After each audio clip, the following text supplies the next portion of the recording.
the McAlvany Weekly Commentary, covering monetary, economic, and geopolitical news events. It's been a 3-decade experiment. It's been an experiment in this unfettered market-based finance. It's been an experiment in monetary policy. It's also been an experiment in economic structure. The U.S. economy, we can run huge perpetual trade and current account deficits. We can be a service sector economy.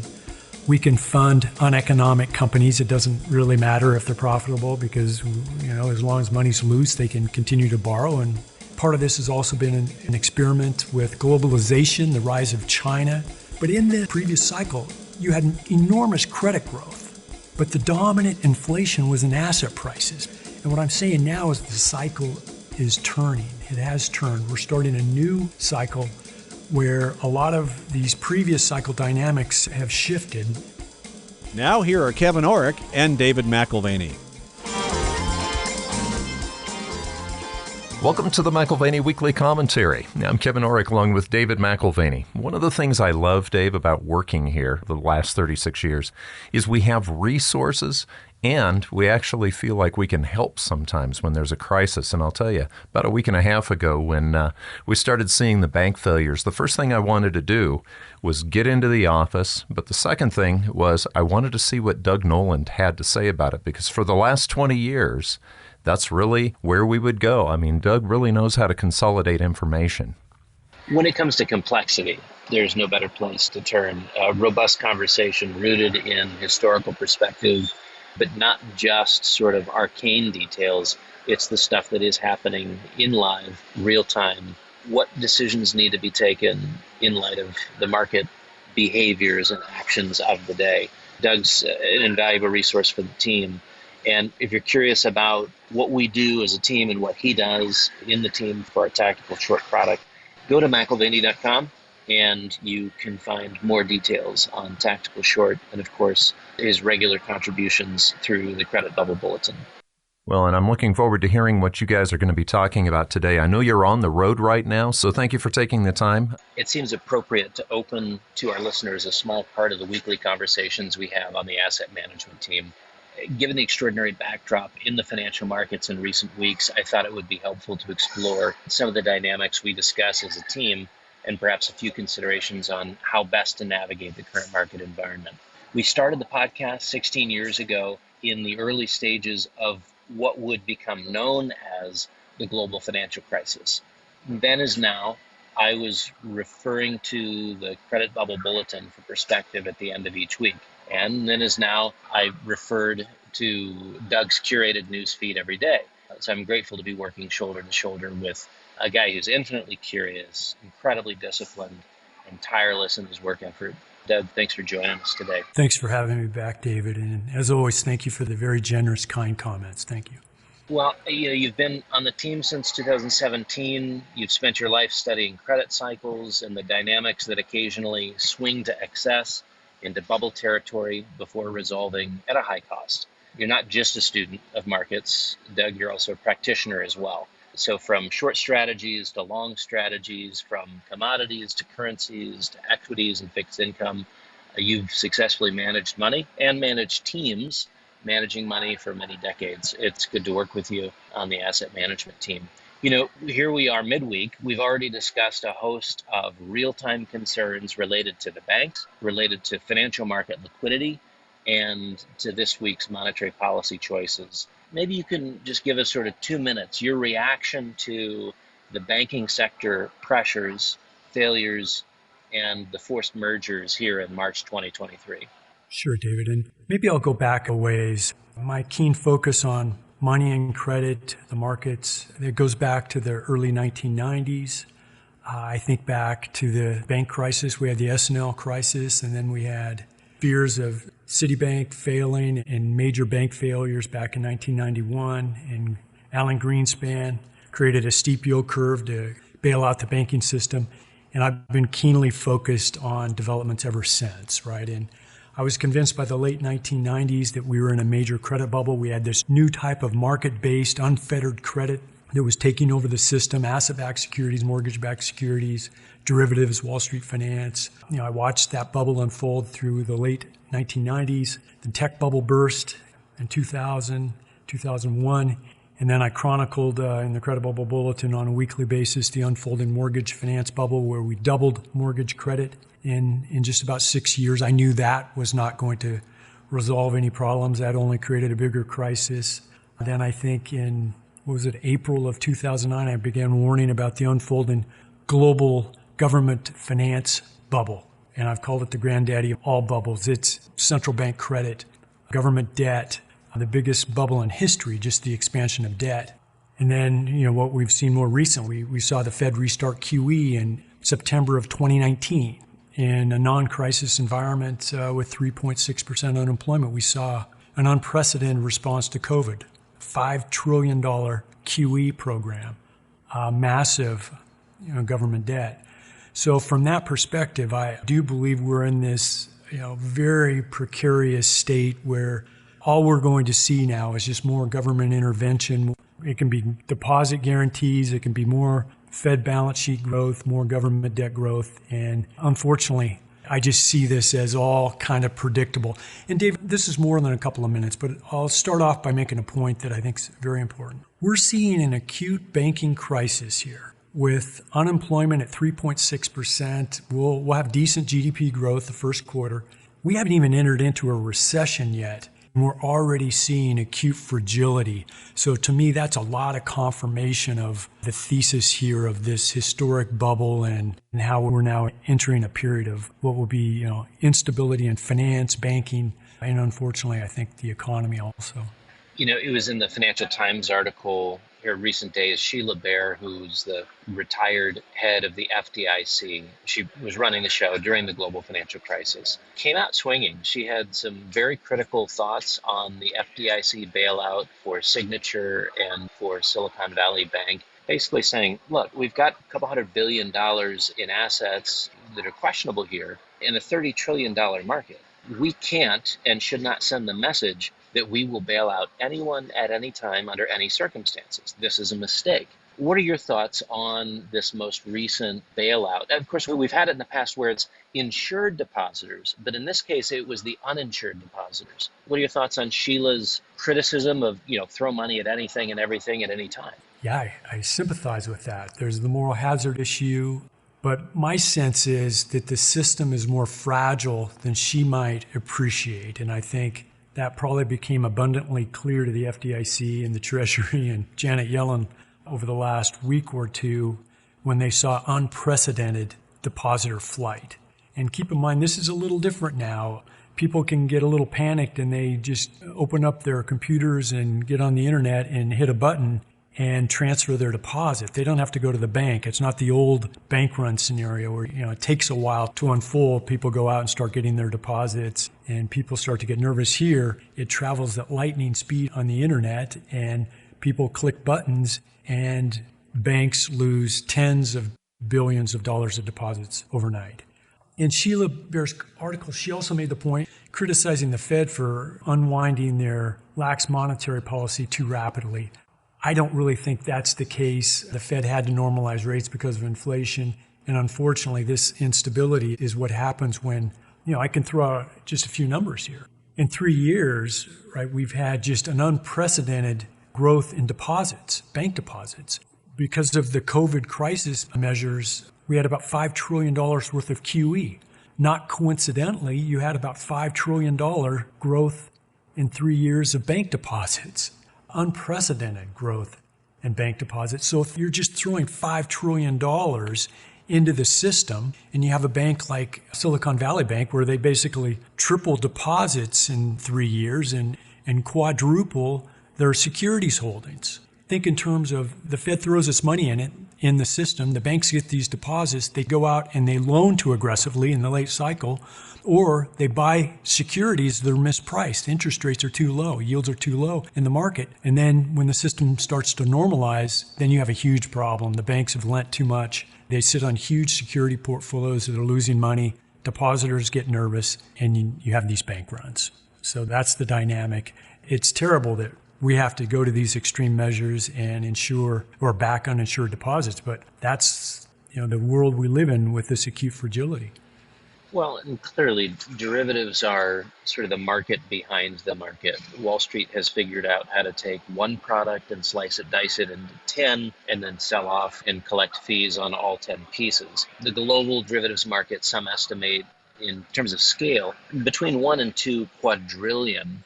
That'd be between 1,000 and 2,000 trillion in terms of size.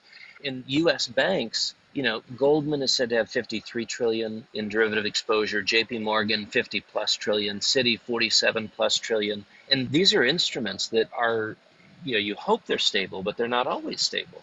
So to your point, maybe Sheila's not looking at just how acutely fragile the banking system is as a reflection of the larger financial system, which is not just the financial system, but it's the derivatives which have creatively been introduced into your plain vanilla stocks and bonds. That seems to be where the mystery lies. We don't know who owns what and what kind of exposures individual balance sheets have. So when things begin to shift at the margins, the ramifications are very significant. Right, David. I think it makes a lot of sense to focus on derivatives. And this is part of this issue that I've been following now for 3 decades. And I've been worried about derivatives for a long time, and we've seen the damage that they've caused, certainly in 2008. And I think you have this issue where you have this market that's developed that's kind of an insurance market. So if the market's concerned about equities going down, they can buy insurance to protect themselves against a decline in equities. If they're worried about interest rates, market yields going up, they can buy insurance to protect against rising yields. Well, the weakness in this is that if you have a large amount of the marketplace that is worried about a risk and goes out and hedges against that risk, for example, interest rates, what happens when all of a sudden interest rates really start to go up and whoever wrote that insurance, they have to go out and short securities, in this case treasuries, to hedge this exposure. So it just leads to this self-feeding melt up in yields, and the derivative players are all selling and markets turn illiquid. But then when you have an event like this unfolding banking crisis, then all of a sudden there's a big reversal and you have enormous buying to unwind the selling that took place the previous week or 2 weeks or a month. So you get this wildly unstable market where you have trillions of dollars worth of derivatives driving the spike in yields and then the reversal. Like we saw last week, the reversal in 2-year yields, we haven't seen anything like that in decades. Why? Because of all the derivatives, and it just creates this instability and very difficult for people to operate in a market where you have interest rates, 2-year yields moving 100 basis points and not that many sessions. So I think it's a problem. At some point, these derivatives just lead to illiquidity and potentially a crash. If all of a sudden, equities start to come under a lot of pressure and there's a lot of derivatives out there, it's like the 1987 portfolio insurance issue, just so much larger, where whoever sold those derivatives, they have to sell in the stock market, and it just leads to a cascading market decline. I'm very concerned with the way these derivatives are operating. And to throw out one last comment, let's keep in mind also, since 2007, Treasury securities, the outstanding Treasury securities have grown from 6 trillion to almost 27 trillion. So this is just more interest rate risk to hedge, more derivatives. I think at the end of the day, it's not sustainable for the system to manage risk this way. The market can't hedge itself. There's no one big enough to take that kind of market risk. So it ends up in the hands of the derivative sellers. They have to short. It just leads to market dysfunction. You mentioned the big increase in Treasury paper. And it seems like there's been a big increase in everything paper. Federal Home Loan Bank issues $304 billion in 1 week to help bolster bank liquidity. The amount of expansion that we saw last year by the Federal Home Loan Bank, a lot of that towards the tail of the year, a good number of it, it's $15 billion, went into Silicon Valley Bank. It's as if we can create credit in a lot of different areas, and in this proliferation of credit, gets to the heart of your thesis. And yeah, with the creation of credit comes the improvement or the increase in asset prices, but it's not on a firm foundation. And it's when that foundation begins to crumble that you begin to see the price paid. On the front end, everything looks to be grand. It looks to be fantastic. Asset prices increase, household net worth increases, corporations get to manage their businesses in a slightly lax way with easy access to credit. And then there's a shift. What does it look like to operate in an environment of tighter credit conditions when in recent years and even decades, all we know is loose financial conditions? Exactly. I like to throw these numbers out, and I know sometimes they're a little numbing. The reason I throw them out is, we go out in our daily lives, right? We go out and we'll go to shop, we'll go to work, whatever. And everything seems just like business as usual, right? It doesn't seem like there's anything extreme going on out there. If you look at the numbers, though, that tells you how extraordinary this environment is. And these numbers should make us keen to extraordinary developments and risks. You mentioned the FHLB, Federal Home Loan Banking System. And I've been on the GSE case going back to 1994 where Fannie and Freddie basically bailed out the hedge funds in that bond crisis in 94, which led to only a bigger hedge fund industry, et cetera. So the Federal Home Loan Bank System expanded assets huge last year. It was not necessary. People need to be aware last year was a historic year of bank lending. And then you mentioned last week, just in 1 week, the Federal Home Loan Bank System increased their balance sheet, increased lending to the banks by $304 billion. So just one institution, the Federal Home Loan Bank System, that government-sponsored enterprise, they ended 2021 with assets of $344 billion. That was the end of 21. They're up now to $1.1 trillion. And as you said, it creates this liquidity between the FHLB at $300 billion and the Fed's balance sheet last week at over $300 billion. We're at $600 billion of new finance that these government entities created. And sure, that, prolongs the lending cycle. But from my framework, it delays what is a necessary adjustment. Because as you mentioned, we have a shift coming. We're now in a banking crisis. The regulators are going to be tightening. Regulations will be tightening. Bank executives now will be much more cautious. They know there's now risk with aggressive strategies. There's risk to their balance sheets. There's risk with the regulators. So bank lending will slow markedly. At the same time, we're seeing a tightening of market conditions with less debt issuance. So credit conditions are going to tighten. And there's no way around this, David. There has to be a huge adjustment. There has to be a huge adjustment in the markets, a huge adjustment in the economy, because our credit growth was on an unsustainable path. And the problem is when you have all this credit growth, especially the Fed's balance sheet and Treasury and government-related entities, you're really risking a crisis of confidence in that credit. And that's what makes this really dangerous right now. We need to adjust. And we need these entities not to continue with reckless growth because at some point the markets, will they trust Treasury debt? Will they trust central bank credit? And that's what trajectory we're on is very worrying in that realm of systemic confidence. So a lot of ramifications for this change in the cycle now that I think has started. Well, the new federal lending program backing up the cash-strapped banks, none of these banks are eager to take losses in their bond portfolios. But that program's already put back $300 billion onto the Federal Reserve balance sheet. That was last week, $300 billion. That's half of quantitative tightening year to date.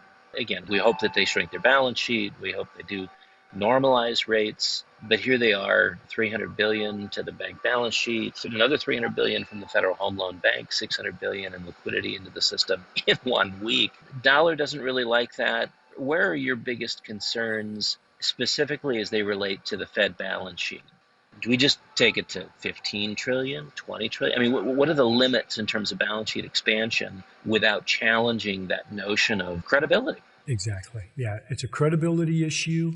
I think there's also an issue of injecting liquidity into a system that's unstable with unpredictable consequences. And we saw last week the strong gain in gold. Well, of course, you're going to see a big gain in the gold price because, we think of gold prices as the inverse of confidence in central banking, the capacity of central banking to maintain financial stability. So gold is signaling a real concern with financial stability.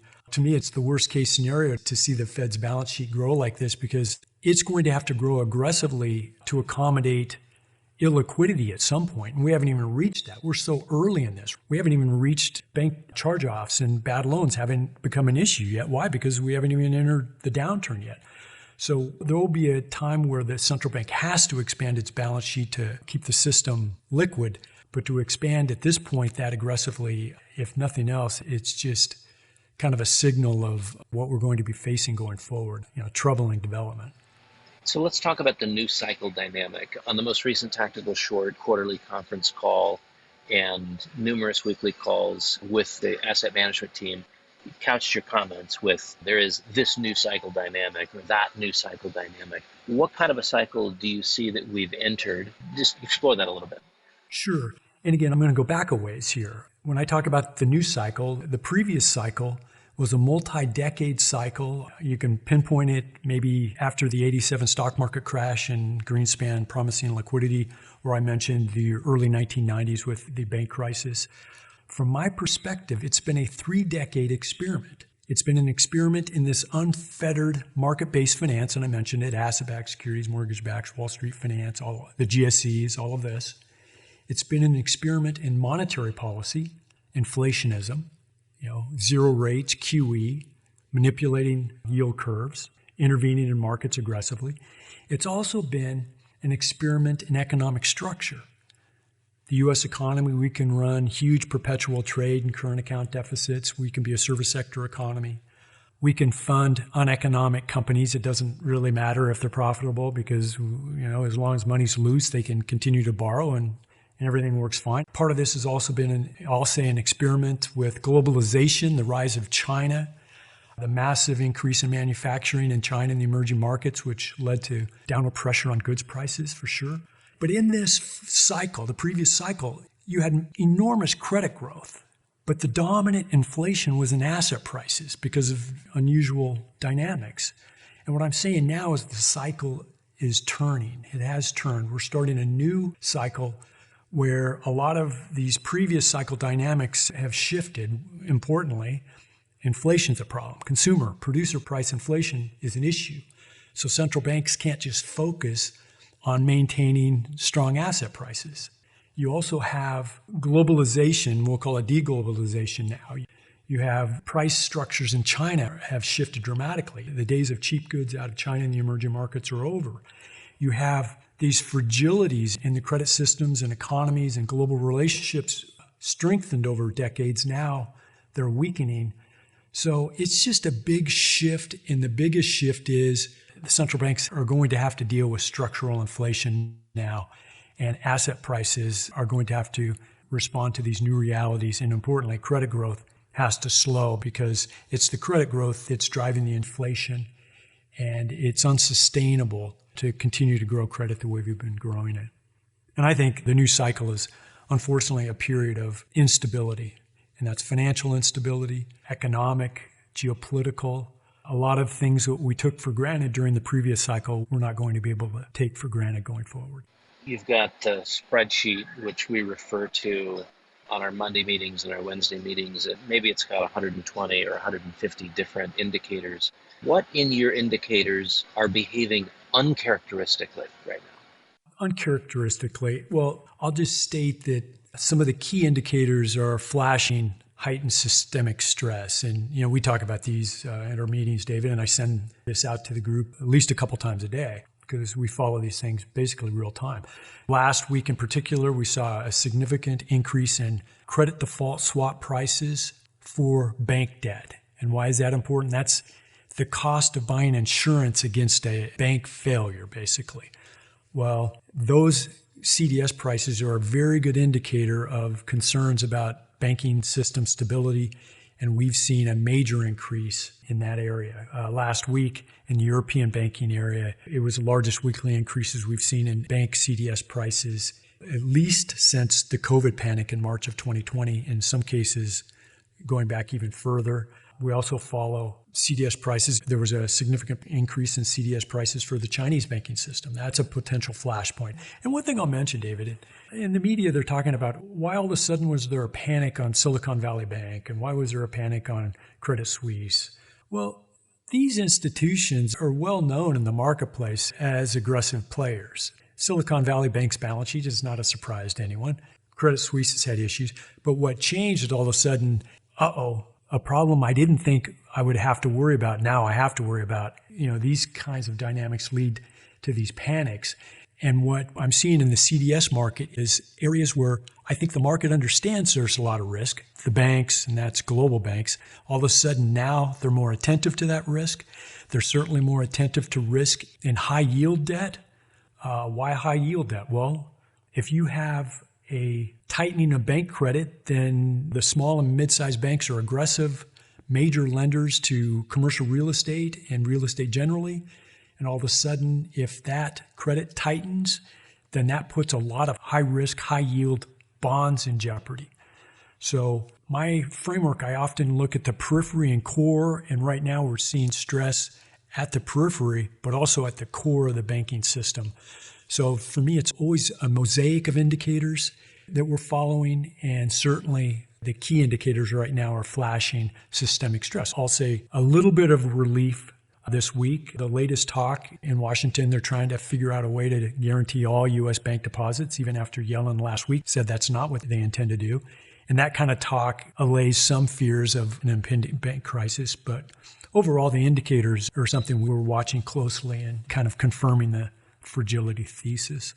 Last year there was a big shift in asset values on the basis of interest rates. They've risen significantly over the last 12 months.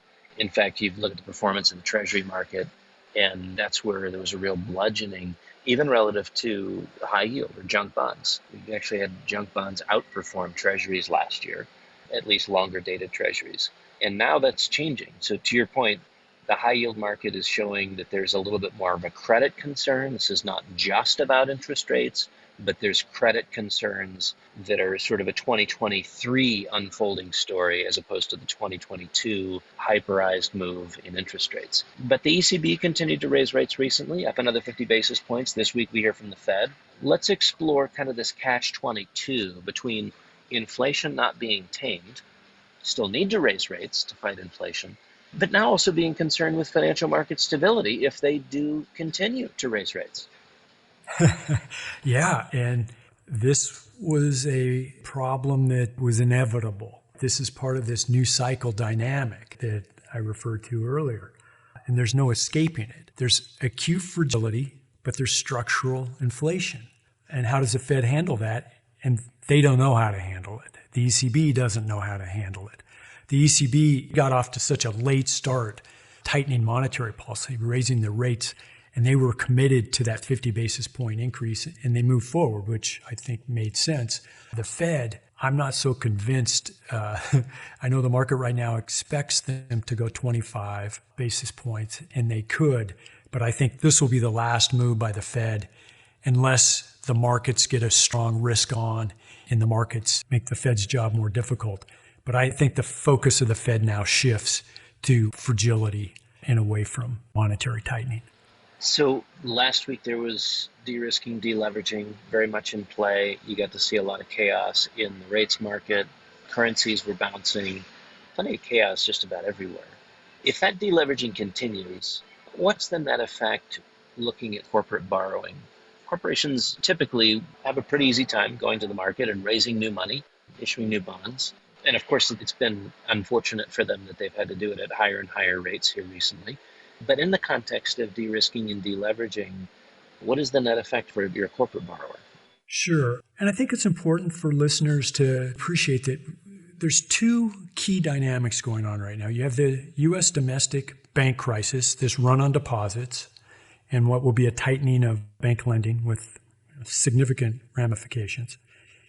Globally now, especially after Credit Suisse and that bailout, you have the unfolding global crisis of confidence, which leads to a lot of de-risking, deleveraging. And we're talking about hedge funds, and they call them family offices, and all these players out there in the world that borrow cheap, short money and lend and make a lot of money playing leverage and interest rate differentials. We don't know how large what I call the leverage speculating community is, but we're talking trillions of dollars of leverage out there. The Bank of International Settlements has actually warned of between 65 and 85 trillion of kind of hidden leverage that they talk about. And we also know from how quickly things unraveled in March of 2020, there's a huge amount of leverage out there. And why this is a problem is when you get de-risking, deleveraging, you get players that bought things on margin, they borrowed money to buy things, and when they start to lose money, they have to de-risk, they have to sell some of their assets. So that takes liquidity out of the system. You need to find new buyers as they unwind their speculative credit. Markets quickly can become illiquid. We saw hints of this last year in 2022, especially in September when you had the gilt crisis in the United Kingdom and you had an acute de-risking, deleveraging in the UK and contagion in other markets, which was getting serious until the Bank of England kind of resolved the situation. But importantly, that was while U.S. bank loans were growing at a record pace last year. So bank lending offset part of this global dynamic of de-risking, deleveraging. Why it's dangerous now is that you could have both issues unfolding concurrently. A tightening, significant tightening in bank lending, slower bank loan growth, while you have global de-risking, deleveraging. That is a major problem. That is what we started to see unfold last week. That is why we saw Credit Suisse get bailed out in Switzerland. That's why the Fed, the Bank of Canada, the Bank of Japan, the Swiss National Bank, the ECB, they came out and strengthened their dollar swap liquidity agreements because they see these liquidity issues developing. And all of a sudden, things turn very tenuous. A lot of times, these kinds of rescues or bailouts, whatever you want to call them, that $600 billion that you referred to from last week, that's a signal to the market to go risk on again. So all of a sudden, you can have an unwind of bearish hedges and you can have the markets strong, but it's not a sign of stability. It's certainly not a sound system. It's a financial volatility, but it all sets up for this potential risk-off illiquidity crisis that I unfortunately think is almost unavoidable at this point. You know, when we started our conversation earlier, I mentioned the daily routine that I've had going back 16 years or probably closer to 20 years to the curated news feed that you put together. It's an amazing service, and I think all of our listeners should make that a part of their daily habit. And that is a part of our website and a great resource if you want to save yourself hours in a day. One of the articles that you linked to last week, a Bloomberg article, discussed the market being moved by as little as $2 million. Of course, this was equity futures. You've got a little leverage there, but $2 million in equity futures. Typically, it's 5 to 10 times that amount to begin to see the market move on the basis of actions taken. And I thought at the time, wow, that could be a sign that liquidity is drying up. Taking less and less money to move a market suggests that. At least that was my impression. What's your impression? Yeah, and I think it's not even a secret in the marketplace. And there's a lot of concern that the markets are just illiquid. You know, you can have buyers panics and you can have sellers panics. And that illiquidity certainly was an issue of 2-year yields. Again, they were at 5.08% on March 8th. And then at one point yesterday, they traded down to 3.62%. You get these enormous moves that are very destabilizing that all signal that these are not healthy markets. These are not liquid markets. The treasury market, 2-year treasuries, should not move in gaps of 40, 50. They were down 75 basis points last week. That's not the way a healthy market would work. And it's part of the concern at some point you're going to see those dynamics where the sellers completely overwhelm the buyers. So rates drop. Sometimes you can look at interest rates dropping as sort of a safe haven bid, investors fleeing to treasuries on that basis. Isn't there also a scenario where interest rates go considerably higher? We were at the 5% number on the 2% you mentioned just days ago. It's not an era, a bygone. Not a bygone era. Have we already found the threshold for pain tolerance in regard to higher rates? You know, where fragilities are revealed and things start to break because the financial system just simply can't take those higher rates.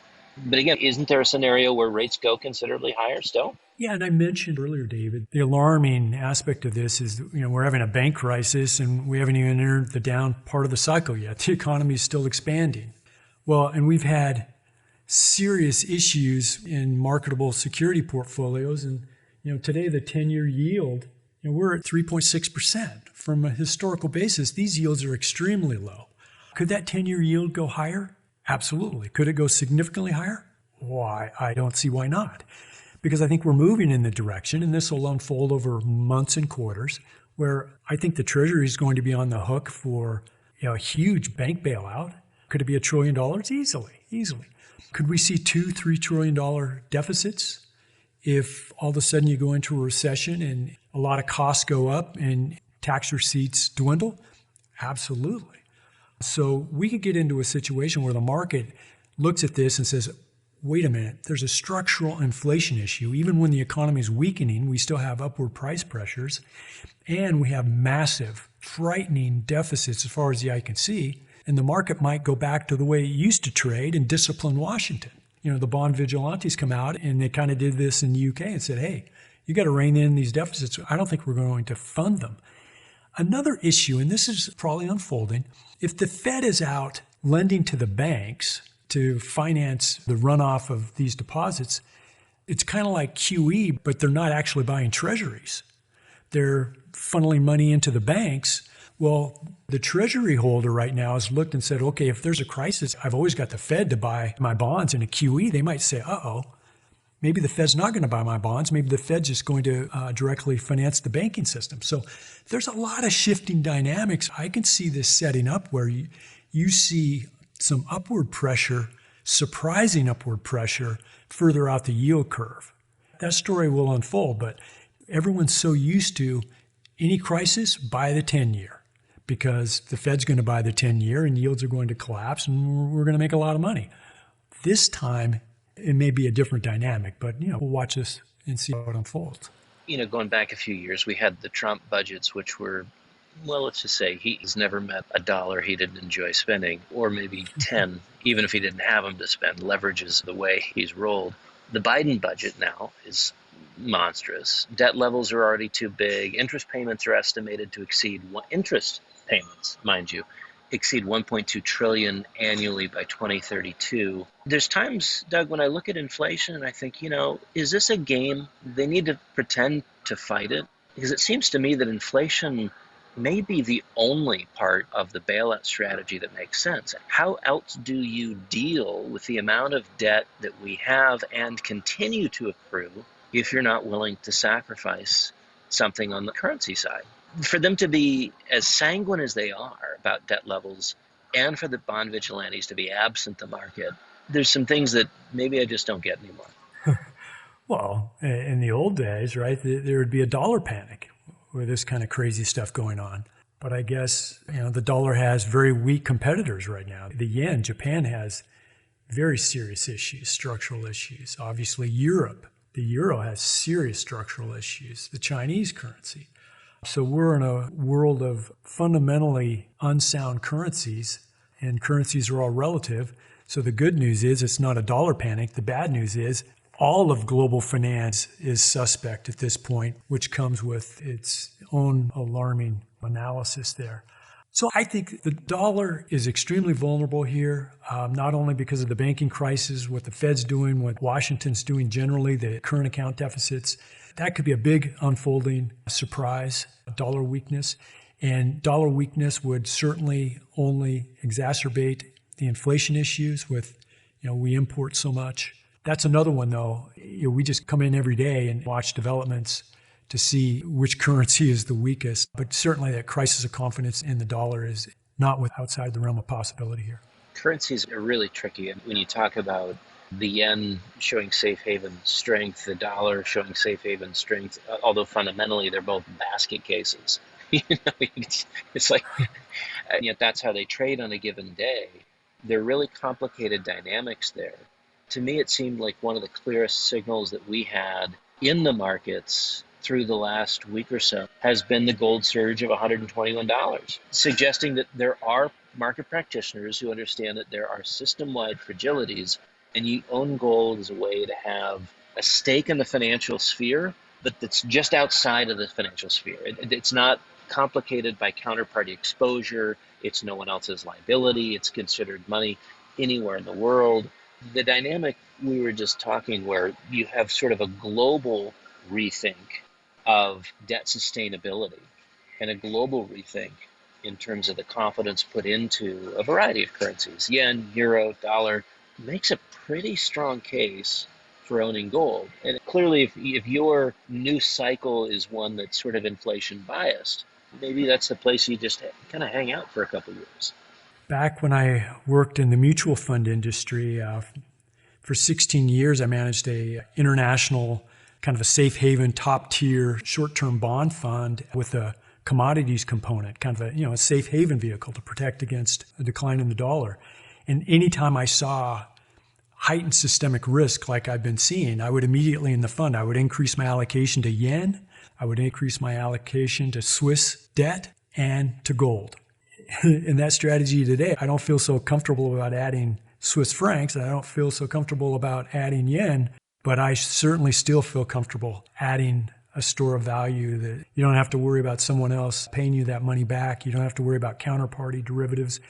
All the things that I worry about, I think, make the precious metals one of the best risk rewards available in a very, very uncertain environment. No doubt about that from my perspective. There's a couple of things that I think our listeners should consider. One is hedging out specific risk in their portfolio. And you do this in Tactical Short, a product that we've offered for a number of years.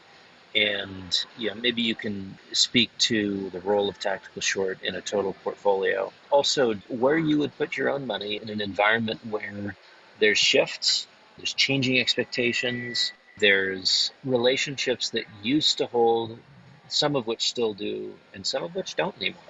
What would you do with your own money in today's environment? Sure. I'll start with Tactical Short, then to my family's resources. Tactical Short, what we're trying to do is provide a hedging vehicle that can post returns, solid returns in a down market environment.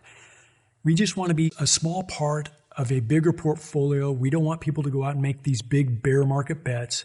We want people to think through how much risk they have, how exposed are they to this environment, how exposed would they be to weakening securities markets. Have an allocation to Tactical Short to try to take some of that risk out of your portfolio. This is not an easy environment to run a short portfolio because it's chaotic. You have these huge short squeezes and everything else. So what we're trying to do with Tactical Short is run a lower risk short portfolio compared to the way a lot of other people run short portfolios. It can be highly, highly volatile. So we're taking a measured amount of risk to try to protect an overall portfolio. As far as my family's resources, we're in risk averse mode. We're hard asset people. Certainly the precious metals and real estate, our financial assets, we want them safe. I guess I don't have to worry about uninsured deposits anymore if all the deposits are insured, but we do have money in the banking system. We do own some treasuries, but the focus really is things of real value, the hard assets that we think will weather this storm much better than financial assets. I don't own any stocks. I don't own any corporate bonds. I don't own any mortgage-backed securities, derivatives. I just don't like the risk reward of those securities in this environment.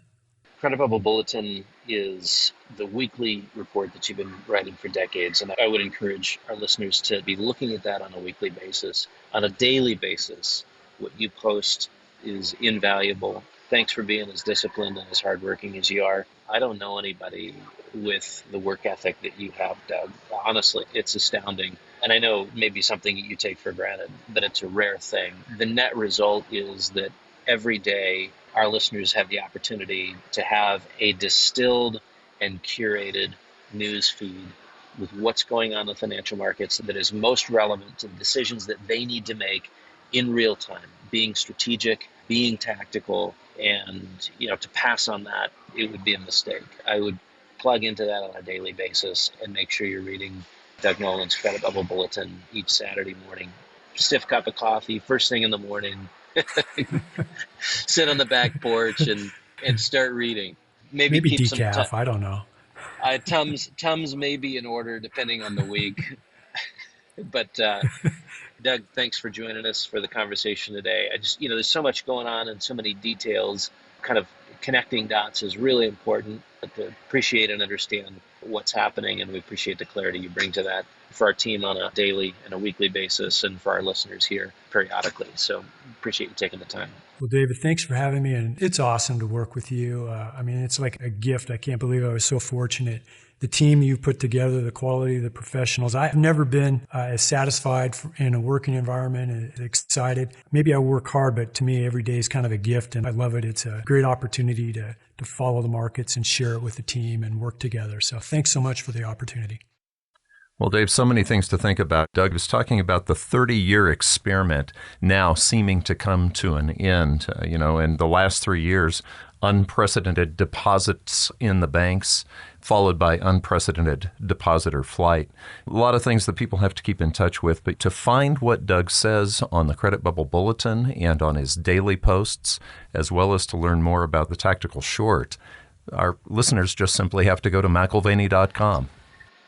Absolutely. Very easy to navigate from what we've offered for 50 years on the metals side of things to our asset management offerings, both the hard assets strategy and the tactical short strategy as well.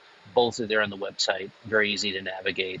And if you're looking for market information, that's where you'll find hard asset insights as well as the daily and weekly Credit Bubble Bulletin.